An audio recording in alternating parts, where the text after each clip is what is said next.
ജീവിതത്തിൽ പല കാര്യങ്ങൾ കൊണ്ടും ഒരു മനുഷ്യൻ നിന്ദിക്കപ്പെടാം.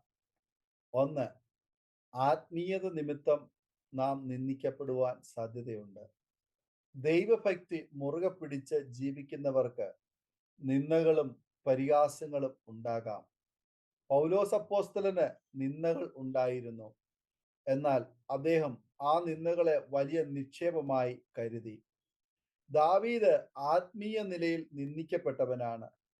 യഹോവയുടെ പെട്ടകം ദാവീദിന്റെ നഗരത്തിൽ കടക്കുമ്പോൾ ശൗലിന്റെ മകളായ മീകൾ കിളിവാതിലിൽ കൂടി നോക്കി ദാവീദ് രാജാവ് യഹോവയുടെ മുൻപാകെ കുതിച്ച് നൃത്തം ചെയ്യുന്നത് കണ്ടു.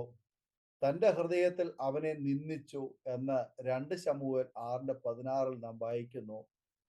ദാവീദ് മീകളിനോട് ഇങ്ങനെ പറഞ്ഞു: യഹോവയുടെ ജനമായ ഇസ്രായേലിന് പ്രഭുവായി നിയമിപ്പാൻ തക്കവണ്ണം നിന്റെ അപ്പനിലും അവന്റെ സകല ഗ്രഹത്തിലും ഉപരിയായി എന്നെ തിരഞ്ഞെടുത്തിരിക്കുന്ന യഹോവയുടെ മുൻപാകെ, അതെ, യഹോവയുടെ മുൻപാകെ ഞാൻ നൃത്തം ചെയ്യും.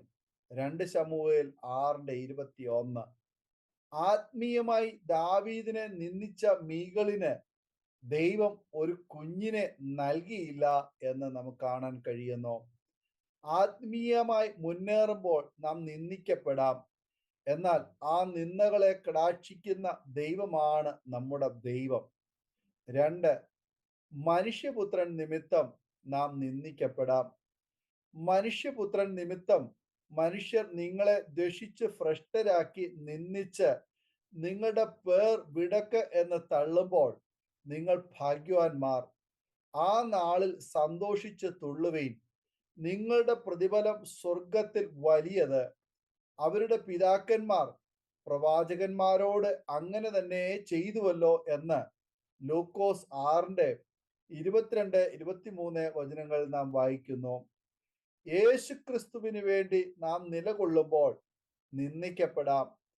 പെന്തക്കോസ്ത് നാളിൽ പരിശുദ്ധാത്മാഭിഷേകം പ്രാപിച്ച ദൈവമക്കൾ പുതുവീഞ്ഞ് കുടിച്ചിരിക്കുന്നു എന്ന നിന്ദയുടെ വാക്കുകൾ കേൾക്കേണ്ടി വന്നു.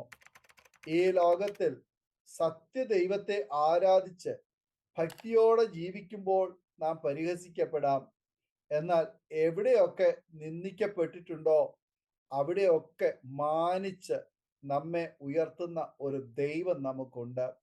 3, ബലഹീനതകൾ നിമിത്തം നാം നിന്ദിക്കപ്പെടാം. Hagar ഗർഭിണിയായപ്പോൾ Sara നിന്ദിക്കപ്പെട്ടു. യഹോവ എനിക്കും നിനക്കും മധ്യേ ന്യായം വിധിക്കട്ടെ എന്ന് സാറ പറഞ്ഞു. ദൈവം അവൾക്ക് ഒരു മകനെ നൽകുകയും ചെയ്തു. പെനീന ഗർഭിണിയായപ്പോൾ അവൾ കുത്തുവാക്കുകൾ കൊണ്ട് ഹന്നായെ നിന്ദിച്ചു. എന്നാൽ അവളുടെ നിന്ദയെ ദൈവം കടാക്ഷിച്ചു.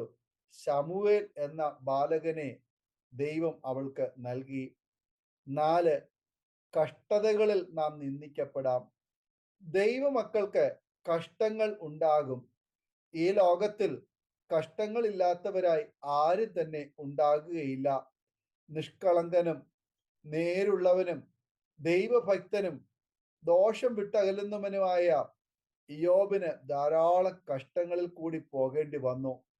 ആ കഷ്ടങ്ങളെല്ലാം ഇയ്യോബ് സഹിച്ചു. ഇയ്യോബിന്റെ ഭാര്യയുടെ നിന്ദാവാക്കുകളെയും ആത്മധൈര്യത്തോടെ അദ്ദേഹം നേരിട്ടു. അവൻ എന്നെ കൊന്നാലും ഞാൻ അവനെ തന്നെ സേവിക്കും എന്ന് ദൃഢധൈര്യത്തോടെ ഇയ്യോബ് പറഞ്ഞു. ഫലമോ, നിന്ദിച്ചവരുടെ മുന്നിൽ ദൈവം ഇയ്യോബിനെ മാനിച്ചു. മുൻപുള്ളവയെല്ലാം ഇരട്ടിയായി വർദ്ധിപ്പിച്ച് നൽകി. ജീവിതത്തില് നിന്ദകളും പരിഹാസങ്ങളും പീഡകളും സാരമില്ല.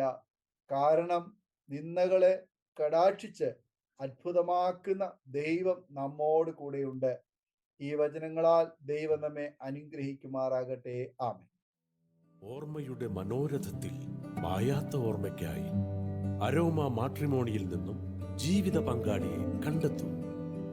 നിങ്ങൾ ഒരു ക്രിസ്തീയ ജീവിത പങ്കാളിയെ അന്വേഷിക്കുകയാണോ? അതോ മക്കൾക്ക് അനുയോജ്യമായ ഒരു തക്ക തുണയ്ക്ക് വേണ്ടി പ്രാർത്ഥിക്കുന്ന വ്യക്തിയാണോ? എങ്കിൽ അരോമ മാട്രിമോണി നിങ്ങൾക്ക് വേണ്ടിയാണ്. ഇന്നു തന്നെ സൗജന്യമായി രജിസ്റ്റർ ചെയ്യൂ. അരോമ മാട്രിമോണിയുടെ പ്രത്യേകതകൾ: രജിസ്ട്രേഷൻ തികച്ചും സൗജന്യം. ലോകത്തെവിടെയുമുള്ള അനുയോജ്യമായ ക്രിസ്തീയ ജീവിത പങ്കാളിയെ തിരഞ്ഞെടുക്കാം. വിവാഹം നടക്കുന്നതുവരെ സർവീസ് ലഭിക്കുന്നു. ഏറ്റവും ചെറിയ പാക്കേജുകളും തിരഞ്ഞെടുക്കാം. അരോമ മാട്രിമോണി നിങ്ങൾക്കായി ഒരുക്കുന്നു വിവാഹം പരമാനന്ദം. Email aroma matrimony2020@gmail.com